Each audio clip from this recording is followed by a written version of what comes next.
welcome back again to my channel. This is Zara V.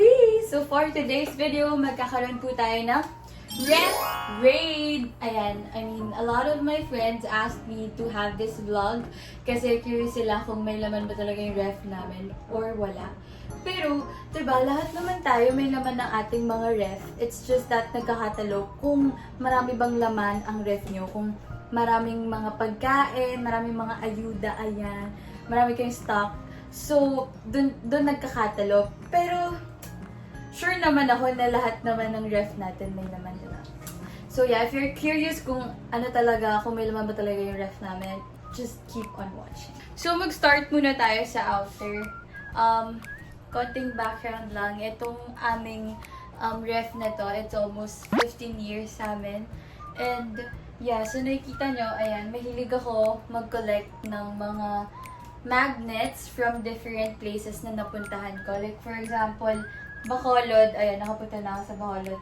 Zermatt sa Switzerland, Jackson Hole, syempre sa US. And, yung ibang places dito, kung hindi ko napuntahan ng parents ko. Maganda lang na i-collect yung mga ref magnet kasi syempre it reminds you na ay nakapunta na ako dito and alam mo yun, maalala niyo yung mga memories na nangyari sa place na yun. And kung nagtatanong kayo kung anong ang brand ng aming ref, it's Whirlpool. Yes, Whirlpool appliances. So kung gusto niyo bumili ng mga appliances na pangmatagalan, syempre gusto naman natin yung pangmatagalan, hindi yung panandalian lang, di ba? Sino bang gusto yung panandalian lang? Syempre, lahat tayo gusto natin pangmatagalan. So, kung gusto niyo ang pangmatagalan na ref, bumili na kayo ng Whirlpool. Charot. Gawin niyo ding isa sa option niyo na pagbili is yung Whirlpool na brand. Kasi ako, like, hello, 15 years na yung ref namin and hindi pa siya nasisira at all. I swear. Whirlpool is one of the brand na trusted talaga na tatagal ang ref. Not just ref, yung mga iba pang ano. Basta Whirlpool na brand. So, mag-start muna tayo sa freezer sa taas. Ito ang aming freezers. So, let's open it. Yes. Yan. Oh! Kita nyo ba? Yes, walang laman. Sarot. Konti lang yung laman ng ref namin. Wait, papakita ko sa inyo. So, may laman naman ang aming ref. Ito, meron kaming ganyan. Kasi pag masakit ulo, ayan, mabilis lang. And this, ayan. Pag kanyari na-injure ganyan, lalagay mo yan sa masakit na part. Wah!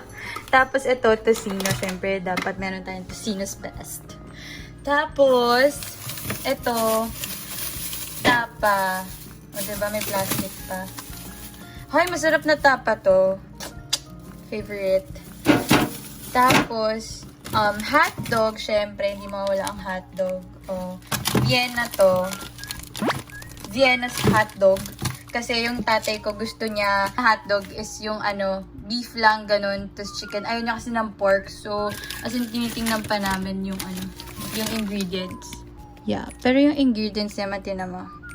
Beef, poultry meat, ganyan-ganyan. So, ito yung binibili namin. And then, ito, ice cream. Guys, literally, ice cream talaga to ha. So, buksan natin para alam nyo. Wala kasi akong mga maghahawak eh. Wait lang ah. So guys, sariling sikap po kasi wala po akong videographer. So itong ice cream na to, ito, hindi siya ano hindi siya isda. Hindi to, it's a prank, ganon. So, ice cream talaga siya pero konti na lang laman. Ayan. And guys, mind you, my favorite flavor is is coffee crumble or di kaya chocolate. And yung pinaka-favorite ko talagang ice cream hobby, yung Ben & Jerry's na brownie. Chocolate brownie fudge, ganun. And ito, ayan, strawberry. So, hindi siya prank ha, ice cream talaga yan. So, ayan, wala na yung tray na yan, sila na. Pero, meron kaming, ito lang. Ito na yung ice cream namin. Ice cream. So, ayan. Yan lang yung laman ng aming ref. May laman naman, pero konti lang. Dito sa baba. Oh, ayan. Oh, diba? Ang gulaw. So, first, may itlog kami, pero isa lang kasi Ewan ko, wala na kaming ayuda. Hintay namin yung ayuda ni Mayor na itlog. Tapos, di ba kami nakabili? Tapos, eto, ayan, mga chocolates. So, meron kayong Maltesers. Tapos, ayan, honey. Ano ba? Ayan, Reese's na chocolates. Oh my God, nasira ko siya. Wait lang. Tanggal ko. Hala, natanggal. Kakahiya yan. So guys, may sira siya. Pero yung... Ay. Wait lang, Nay. Okay lang yan. Ayan. Ayan. Diba? Ay, sorry. Ay, nako, nakakahiya. Ayan. Ayos na. Diba? Pero malamig siya, guys. Malamig. Yung mga pinsa ko nagpapalagay ng mga pagkain dito kasi yung ref namin mabilis lumamig. Ganun. So, yeah. So, ayan. Tapos, eto naman ang eto. Syempre, Yakult. Ayan. Favorite ko ang Yakult. So, guys, hindi ko na kanayang. Kumuha ako ng upuan. Gusto mo yun? Kung may upuan na ako, guys, madali nang magpakita sa inyo ng mga laman ko sa ref. So, guys, dito naman, ayan, uso naman sa Filipino, ayan, sa mga Filipino na naglalagay, lahat naman tayo naglalagay ng mga pagkain sa ref na, ayan, natira para hindi mapanis. Ayan po yung kanin namin. Tapos, ito, ayan yung ulam namin, nandun pa. Ayan. Tapos, eto. Masarap to. Ginataang, santol. In-order ng nanay ko kay Sir Jerwin. Ayan. Tapos, the other one naman, ito, is bigay sa tatay ko. Ayan, embutido guys. If gusto nyo ng embutido, order na kayo. I'm gonna put the Facebook page. Ayan, sa pinsan ko to eh. Sobrang sarap niya guys. Saglit di ko makuha. Ayan no, ang laki oh. Pak. So guys, itong embutido na to. Ayan, ang laki oh. Malaki. Ayan oh. Meron pa dito. Ano siya? 3 for 120. So, I'm gonna put the Facebook page ng pinsan ko. Sobrang sarap nito. So, nakailan na kaming bili sa pinsan ko kasi ang sarap talaga ng embutido. Tapos, ang laki pa. Ang taba. So, sulit na sulit yung 120 mo. Saan ka pa? Bili ka na. Oops. Etong selecta. Nilalagyanan. Tapos, ayan. Ito yung aming mga, apple, fruit. Syempre, we need fruit. Ayan. Kailangan natin yan. Kalamansi. You know what, guys? Like, dapat ilagay yung mga alam natin mabilis mabulok sa rin. Alam mo yun. Kasi, alam naman natin yung kalamansi at ang kamatis ay madaling mabulok. So, ilagay natin siya sa ref para hindi agad-agad siya mabulok. Tapos, ito, ayan, ulam na naman na natira. Tapos guys, ito, tingnan natin kung it's a prank or hindi. Pero, yeah. Alam niyo na naman, pero feeling ko guys, alam niyo na naman to, hindi ice cream ang laman nito ha.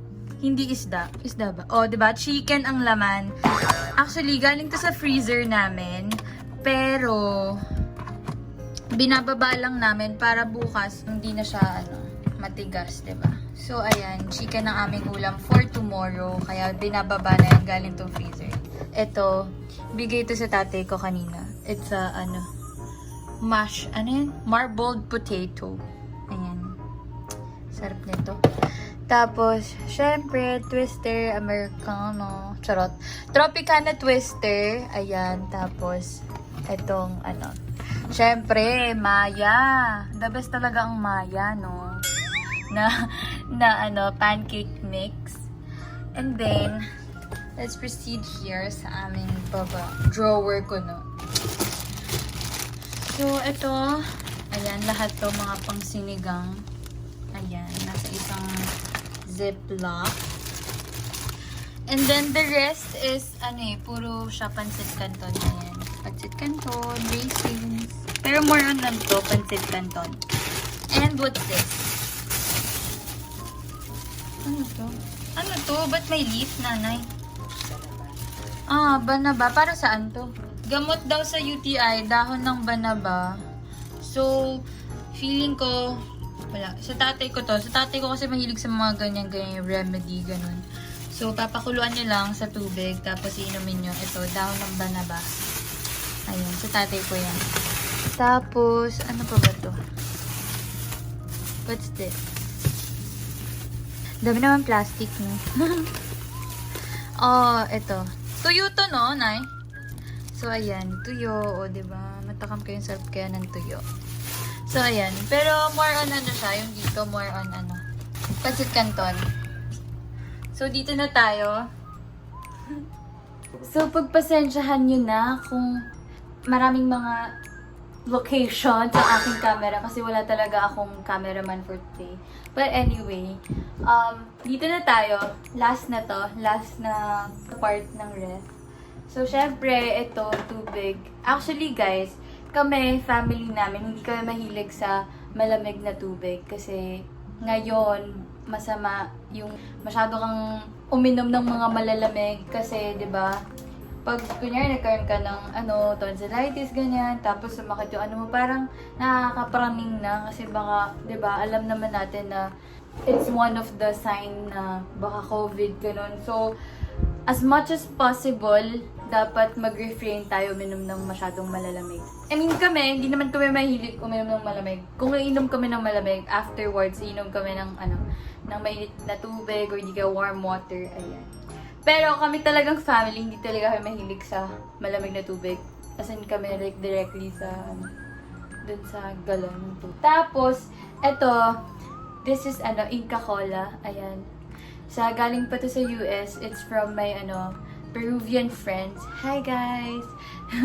So yeah, ayoko lang siya inumin kasi parang kung sa atin Coke sila, parang Inca Cola, ganun. Parang yung, basta masarap to, para siyang para siyang bubble gum na lasa, ganun. Ayoko siyang inumin kasi, remembrance to para sa mga Peruvian friends ko. But, masarap siya, promise.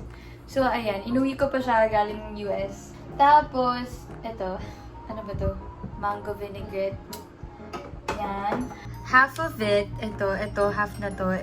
Ito yung aking mga skincare products. Ayan. Tomato fresh, and my snail white, and all my face masks. Para tipid na rin, di ba? Kasi mahal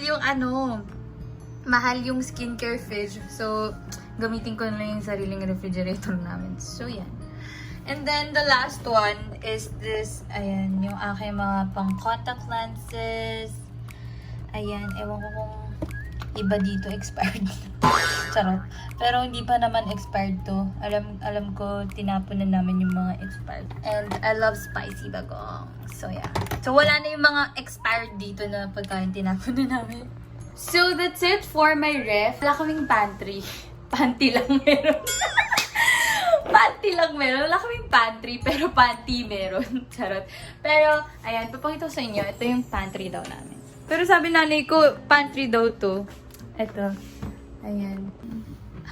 Well, yan. Yung mga delata. Tapos, ayan lang. Tapos, yung mga panluto. And then, dito sa lamesa namin, nandito ang lahat ng ayan. Nescafe Creamy White and Milo.